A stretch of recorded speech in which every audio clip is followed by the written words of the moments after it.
meltdown. The Elon Musk and Donald Trump alliance has gone up in flames. Total and utter flames. This morning, a growing rift between the president and Elon Musk. I'm very disappointed in Elon. I've helped Elon a lot. We have all wondered when these two would fall out, but could anyone have predicted that when it did happen, it would spiral so fast? Look, I don't know what happened in 24 hours. Everybody can draw their own conclusions about that. So, this is not the video that I was planning to post today, but over the last 24 hours, all hell has broken loose, and Elon Musk is going head-to-head with Donald Trump. Normally, I don't cover topics like this in the channel, and I prefer to keep it specific to investing, personal finance, and real estate, but the fact of the matter is what's being said is having a significant impact on the markets with Tesla stock plummeting, as much as 17% in a single day, and Elon predicting a recession towards the end of the year. Plus, I'm not going to lie, there are some valid concerns with the unsustainability of endless money printing, which is a topic that's actually worth diving into. This is why we really have to talk about exactly what's being said, the problems with Trump's new tax bill, why Elon Musk now wants the president impeached, and what this means for you watching.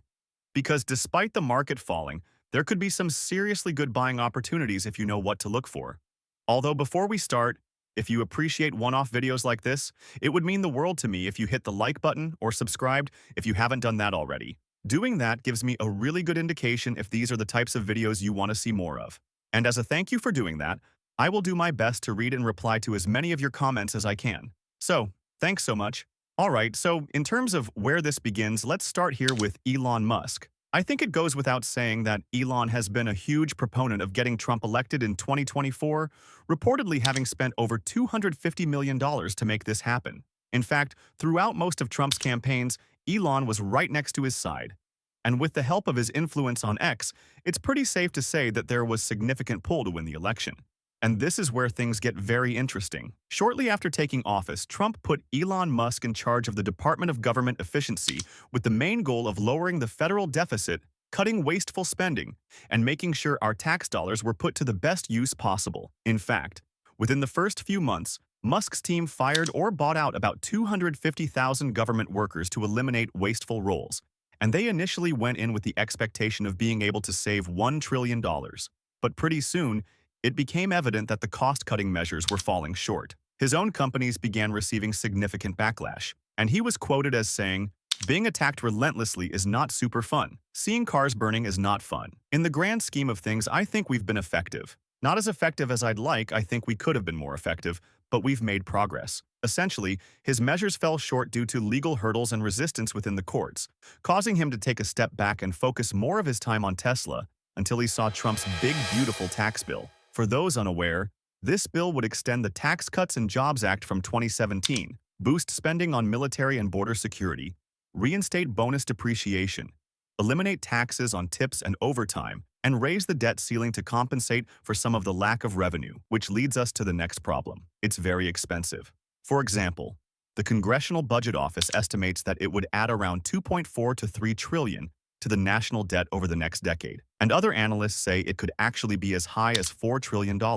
For Trump, this works because the tax breaks could help be a boost for the entire economy. But for the long-term health of America, we're printing and spending more money that we just don't have. And for Elon, this completely undoes all of the work he was doing with Doge. After all, imagine spending months cutting government spending while receiving significant backlash only to have all of your work undone 20 times over in a few weeks with one single bill. Elon even called it the big ugly bill after saying, the new tax plan nullifies the $180 billion in spending cuts made by Doge. Shortly after, Elon blasted the legislation as a disgusting abomination that would bankrupt the country by inflating the deficit. And later he called it a debt slavery bill that would shackle future generations with massive debt. From there, on June 4th, Elon Musk tweeted, "The bankrupting America is not okay." The bill, and this is where things take a turn for the worse.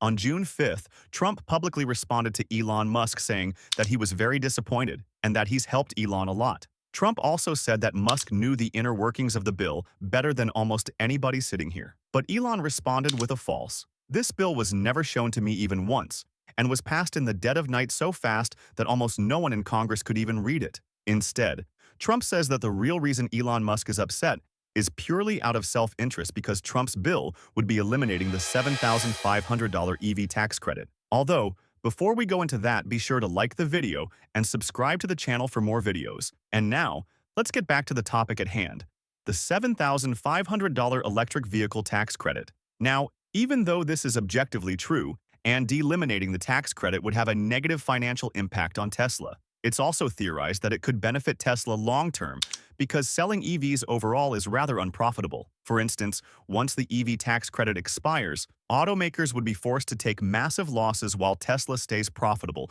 and gains even more market share. Or I guess in other words, while other manufacturers are losing an average of $6,000 a car, Tesla is making $6,000 a car. And if the EV credit goes away, Tesla would just be able to run the other unprofitable companies out of business. Elon Musk even said it himself back in 2021. He recommended Congress get rid of the EV credit altogether. This is why when Trump said that Elon was wearing thin and just went crazy, Elon snapped back, calling it a lie. But Trump quickly doubled down on that. He said, "The easiest way to save money in our budget, billions and billions of dollars, is to terminate Elon's government subsidies and contracts. I was always surprised that Biden didn't do it," effectively publicly threatening Elon that if he doesn't back down as soon as possible, there could be some rather severe financial losses. But Elon then responded by saying that without me, Trump would have lost the election. The Democrats would control the House, and the Republicans would be 51 to 49 in the Senate. Such ingratitude. This is pretty much where things devolved rather quickly,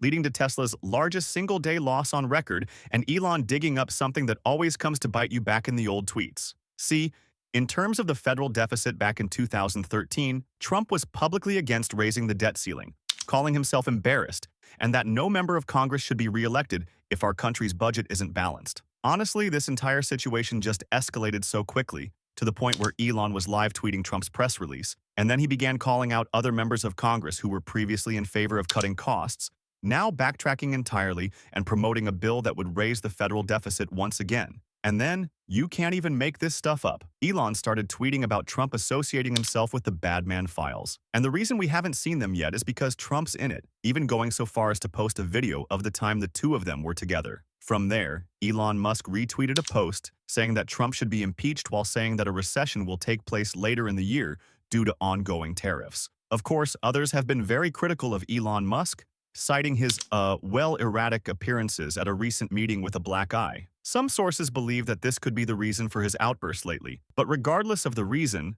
the toll in the market has been severe. In one day, Tesla lost $150 billion in market cap. $285 million was wiped out from the cryptocurrency market in 60 minutes. And Trump says, if the bill doesn't pass, there will be a 68% tax increase. So what does all of this realistically mean for you? Well, here's my honest perspective from someone who doesn't take sides. I don't care either way, and I have nothing to gain or lose by saying this.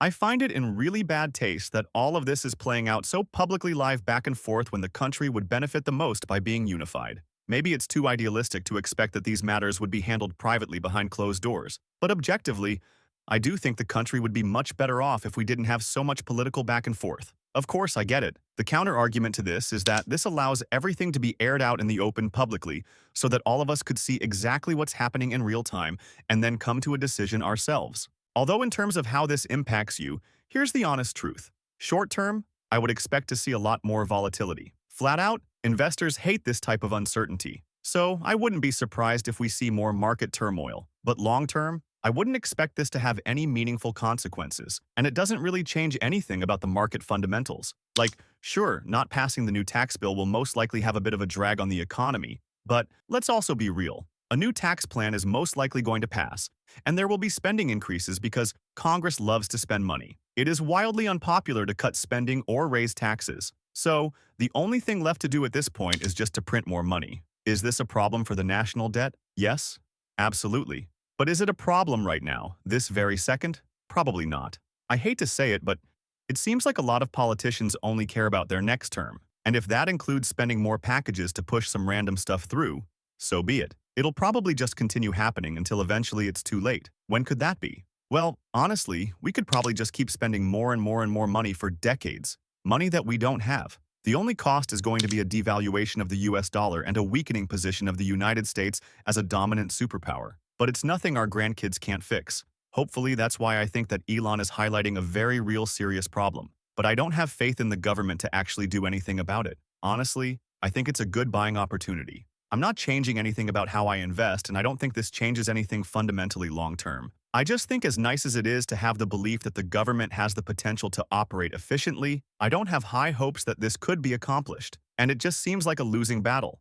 Like, sure, you'd be able to save a few pennies, but at the rate the government is currently spending, any resources would probably just be better spent elsewhere. If you think I missed anything, by the way, in the entire situation, since a lot of this is changing by the minute, feel free to leave a comment down below, and I will do my best to read and reply to as many of you as I can. And also, let me know if you enjoy these slightly off-topic breaking news videos, and if enough people enjoy them, I'll do more of them. So, thanks so much. Make sure to hit the like button, subscribe, and until next time.